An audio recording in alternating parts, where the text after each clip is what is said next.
Allah Subhanahu wa taala juga sebutkan dalam Al-Qur'anul Karim pada surah Muhammad tentang pentingnya perkara yang disebutkan oleh Allah Subhanahu wa taala setelah Allah sebutkan kata i'lam.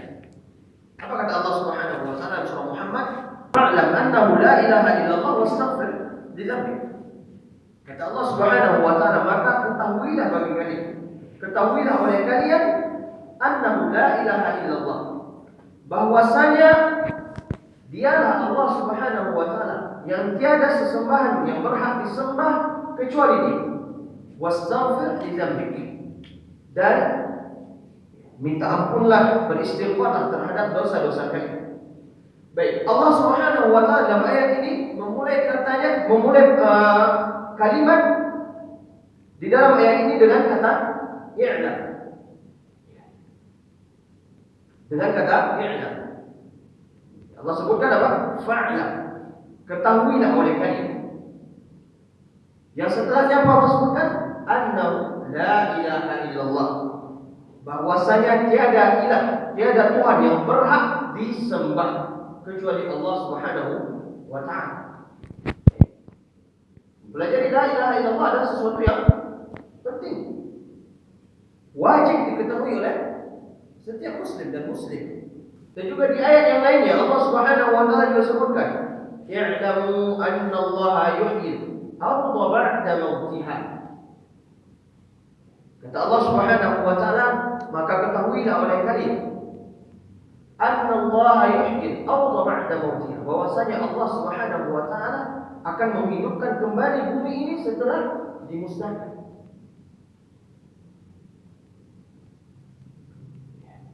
Dan Allah memulai kalimat tersebut dengan kata i'lam. Ini poin yang pertama. Wal amru tsani, dan perkara yang kedua yang terkandung dari kata i'lam tersebut adalah annama sayazkuru fihim min huwal umurul 'azimatu jiddan, bahwasanya perkara yang akan disebutkan oleh penulis setelah beliau menyebutkan kata i'lam adalah perkara yang sangat agung sekali, seperti di ayat yang telah kita sebutkan tadi. Fa'lam annahu la ilaha illallah, ketahuilah oleh kalian bahwasanya tiada ilah yang berhak disembah kecuali Allah Subhanahu wa taala. Dan ayat ini menunjukkan kepada kita dua poin yang terkandung dalam kata i'lam tadi. Yang pertama apa? Wajib untuk mempelajari. Wajib bagi setiap individu untuk mengetahui la ilaha illallah tersebut. Dan yang kedua, perkara ini adalah perkara yang sangat urgen sekali, yang sangat penting sekali untuk diketahui. Ini tentang i'lam.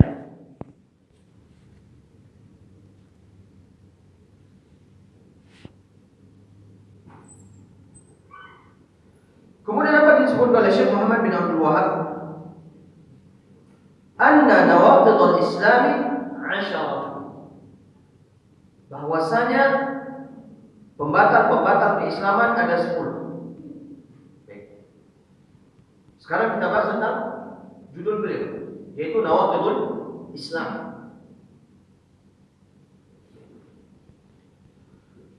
Disebutkan oleh para ulama, an-nawaqid jamak dari kata naqid. An-nawaqid jamak dari kata naqid.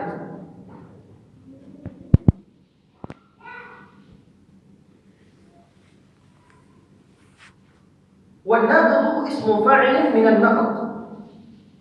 Dan naqid itu adalah isim fa'il dari kata-kata an-naqd. Wan naqd khilaful ibram. Dan naqd adalah kebalikan dari kata ibram.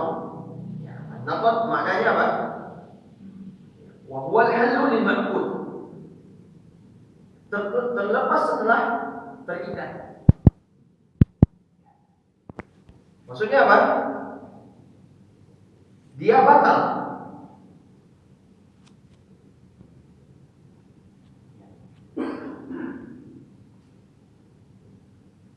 khilaful ibram. Dia adalah kebalikan dari terikat. Ataupun jika disebutkan naqd ini bermakna adalah pembatal.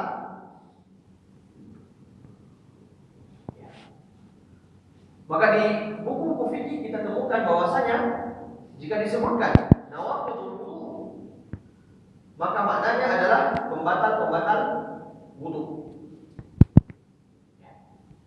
Pembatal-pembatal wudu. Dan itu pakai bahasa an-naqd, nawaqid.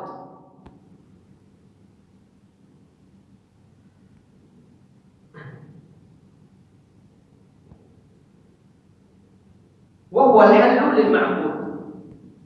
Yang secara gamblangnya adalah naqd ini terlepas setelah terikat.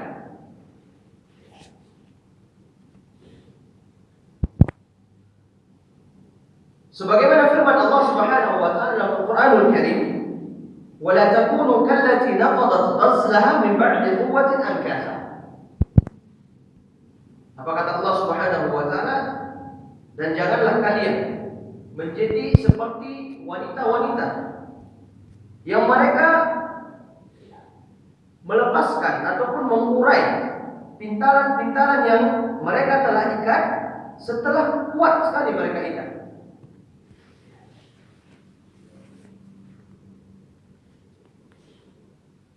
Dan ayat ini berbunyi tentang amalan seorang hamba, yang mana tatkala dia telah beramal sebuah amalan yang dia telah lama sekali beramal amalan tersebut, namun dengan sebuah perkara yang dia lakukan, maka bisa membatalkan ataupun melepaskan amalan-amalan yang telah dia lakukan tersebut, membatalkan amalan-amalan yang telah dia lakukan tersebut.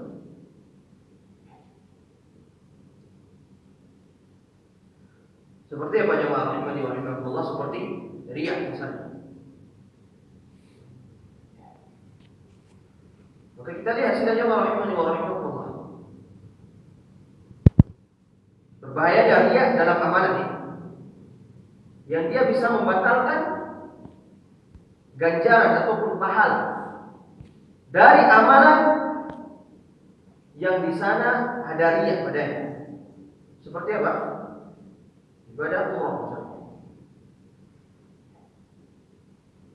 Yang seseorang tatkala ingin pergi umrah, beribadah umrah, dia kumpulkan uangnya,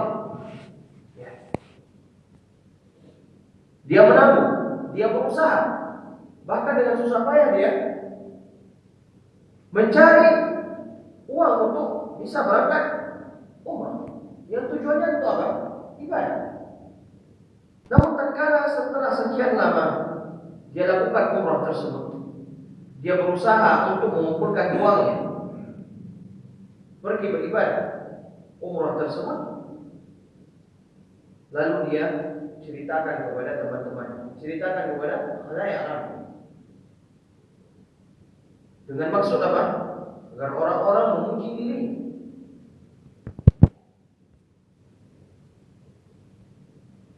Dan ibadahnya pun batal, hangus ibadahnya. Maka seperti itulah perumpamaan dari ayat ini. Maka Allah sebutkan, janganlah kalian menjadi seperti wanita-wanita yang mereka mengurai pintalan-pintalan yang telah mereka ikat sangat kuat sekali.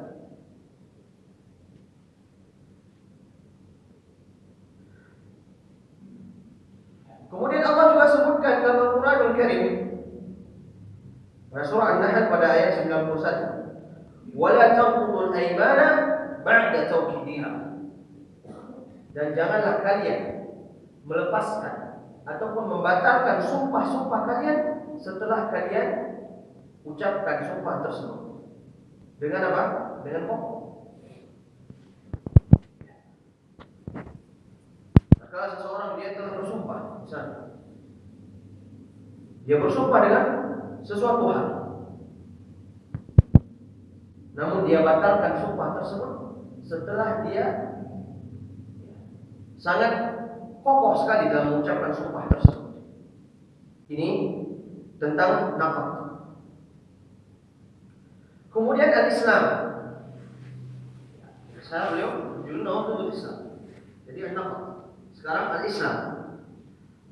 Islam disebut oleh para ulama memiliki dua makna.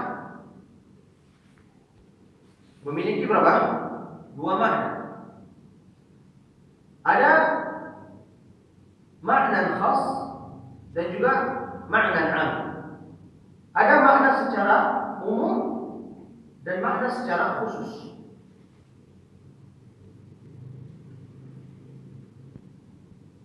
Ada makna Islam secara umum sebagaimana yang disebut oleh para ulama, huwa al-istislamu lillahi bit-tauhid wal inqiyadu lahu bil-ta'ah wal bara'atu min asy-syirki wa ahlihi. Secara umum, makna dari Islam ataupun definisi Islam adalah al-istislamu lillah, menyerahkan diri kepada Allah Subhanahu wa taala, untuk Allah Subhanahu wa taala, bitauhid, dengan mentauhidkan Allah Subhanahu wa taala, wal inqiyad lahu bit-ta'ah, dan tunduk patuh kepada Allah Subhanahu wa taala.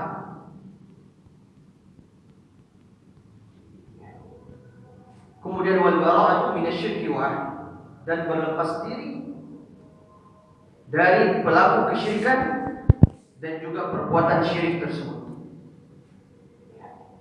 Ini secara umum, makna Islam secara umum. Baik. Adapun makna Islam secara khusus, dia memiliki dua makna. Makna Islam secara khusus memiliki dua makna. Yang pertama adalah al-Islam alladhi ba'da bi'tsatin Nabi sallallahu alaihi wasallam, yakni ad-din alladhi bu'itsa bihi Muhammad sallallahu alaihi wasallam, wa radiya Allah li jami'il jinni wal insi dinan wa la yaqbalu dinan siwah. Makna Islam secara khusus yang pertama adalah Islam yang diturunkan oleh Allah Subhanahu wa taala tatkala Nabi sallallahu alaihi wasallam diutus. Yakni din alladzi bu'itsa bihi Muhammad sallallahu alaihi wasallam, yaitu adalah agama yang dengan agama tersebut diutusnya Nabi sallallahu alaihi wasallam. Wa radiyahu Allah li jami'il jinni wal insi dinan, dan yang Allah Subhanahu wa taala telah ridhai agama tersebut untuk menjadi agama bagi sakalian. Apa sakalian? Jin dan manusia. Wa la yaqbalu dinan siwa, dan yang Allah Subhanahu wa taala tidak menerima agama selain dari agama tersebut. Ini makna Islam secara khusus yang pertama. Dan yang kedua, disebut oleh para ulama, makna Islam secara khusus adalah rukun Islam. Makna Islam secara khusus adalah rukun Islam. Ada berapa? Ada 5, ya. Yang pertama apa? Syahadatan, 2 syahadat. Kemudian iqamus shalah, menegakkan salat. Kemudian ita'uz zakat, menunaikan zakat. Kemudian wasaumu Ramadan, berpuasa pada bulan Ramadan. Kemudian wa hajjul bait, dan haji ke Baitullah. Mana dalilnya? Dalilnya adalah sabda Nabi sallallahu alaihi wasallam dalam hadis yang diriwayatkan oleh Imam Muslim, sebagaimana Jibril datang kepada Nabi sallallahu alaihi wasallam dari Umar bin Khattab radhiyallahu taala anhu. Apa kata Jibril kepada Nabi? Akhbirni 'anil Islam. Beritahukanlah kepadaku tentang Islam. Apa makna dari Islam? Lalu apa kata Nabi sallallahu alaihi wasallam? Al-Islamu an tashhada an la ilaha illallah wa anna Muhammadan Rasulullah. Islam adalah engkau bersaksi bahwasanya tiada ilah, tiada Tuhan yang berhak disembah kecuali Allah Subhanahu wa taala. Wa anna Muhammadan abduhu wa rasuluh. Dan bahwasanya Muhammad adalah hamba dan utusan Allah Subhanahu wa taala. Wa tuqimas shalah, dan engkau tegakkan salat, dirikan salat. Wa tu'tiyaz zakah, dan engkau tunaikan zakat, membayarkan zakat. Kemudian wa tasuma Ramadan, dan engkau puasa di bulan Ramadan. Wa tahujjal bait, yang terakhir, dan engkau berhaji ke Baitullah. Ini makna Islam secara khusus yang kedua. Jadi jika ditanyakan kepada kita apa makna dari Islam, maka ini jawabannya. 2 poin ini. Ada makna secara umum, ada makna secara khusus.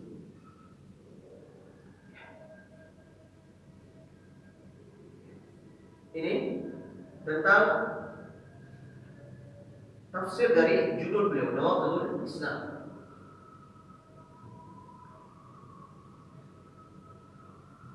Baik. Kemudian kita baca sekali lagi. Beliau sebutkan anna nawaqidul Islam 10. Bahwasanya pembatal-pembatal keislaman itu ada 10. Disebutkan. Baik.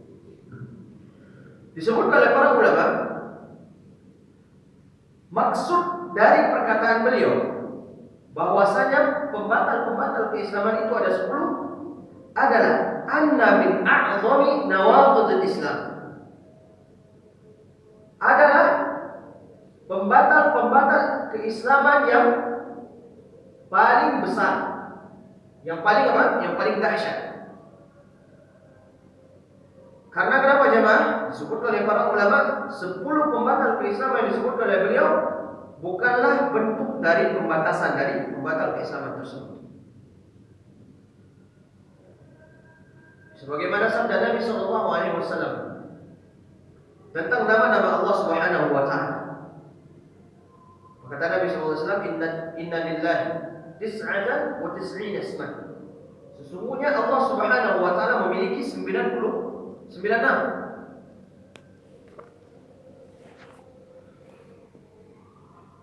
Mi'atan ila wahidah. 100 dikurangi 1. Faman ahsaha dakhala jannah. Barang siapa yang menghafalnya, maka dia akan masuk ke dalam surga Allah Subhanahu wa taala. Dan disebutkan para ulama ini 99 bukanlah dimaksudkan oleh Nabi sallallahu alaihi wasallam menunjukkan pembatasan. Karena kenapa? Karena nama Allah Subhanahu wa taala dan sifat-sifatnya tidak terbatas. Dan juga ditunjukkan dalam hadis yang lain. Sebagaimana Nabi sallallahu alaihi wasallam berdoa kepada Allah Subhanahu wa taala. Apa kata Nabi sallallahu alaihi wasallam? As'aluka bi kulli ismin huwa lak, sammaita bihi nafsak, aw anzaltahu fi kitabik, aw 'allamtahu ahadan min khalqik, aw ista'sarta bihi fi 'ilmi al-ghaib 'indak. Kata Nabi sallallahu alaihi wasallam dalam doa ini, beliau meminta kepada Allah Subhanahu wa taala, as'aluka bi kulli ismin huwa lak. Wahai Allah, aku meminta kepadamu dengan seluruh nama-nama yang Engkau miliki. Sammaita bihi nafsak, yang engkau namakan dirimu dengan nama-nama tersebut. Au anzaltahu fi kitabik, atau yang engkau turunkan kepada atau yang engkau turunkan di dalam kitabmu, yaitu Al-Qur'an. Au 'allamtahu ahadan min khalqik, atau yang engkau ajarkan kepada seseorang dari kalangan hambamu. Siapa? Para nabi dan para rasul. Kemudian yang terakhir ini syahidnya jemaah. Aw ista'sarta bi fi 'ilmi al-ghaib 'indak, ataupun dengan nama-nama yang engkau simpan di dalam ilmu ghaib yang hanya engkau mengetahui. Berarti apa jemaah? Nama-nama Allah dan sifatnya tidak terbatas. Jadi ini hadis ini bukan menunjukkan pembatasan. Dan juga hadis Nabi sallallahu alaihi wasallam tentang sab'atun yudhilluhumullahu yawmal qiyamati yawma la dhilla illa dhilluh.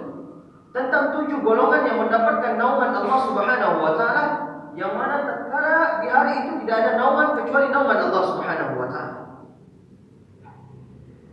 Dan ini hadis bukan menunjukkan pembatasan ya, 7 golongan ini disebut oleh para ulama seperti Ibnu Hajar Al-Asqalani. Beliau sebutkan apa? Di sana ada 21 hal yang tatkala seorang hamba melakukan hal tersebut akan mendapatkan naungan Allah Subhanahu wa taala. Dan juga sebagaimana disebutkan oleh Imam Suyuti. Ini lebih lagi, beliau melipat gandakan 2 kali lipat lagi. Menjadi berapa? 42 ya. Ada naungan yang didapat oleh seorang hamba tatkala dia melakukan sebuah amal. Berarti menunjukkan kepada kita bahwasanya 7 ini bukan menunjukkan pembatasan. Begitu juga risalah beliau.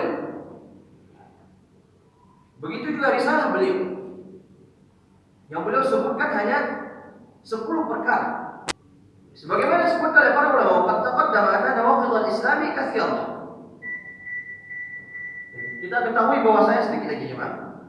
Dan kita ketahui bahwasanya pembatal-pembatal keislaman itu ada banyak, bukan hanya 10. Namun kenapa Syekh Muhammad bin Abdullah hanya mengucapkan 10? Ya. Li syuhratiha, karena perkara ini sangat banyak sekali terjadi.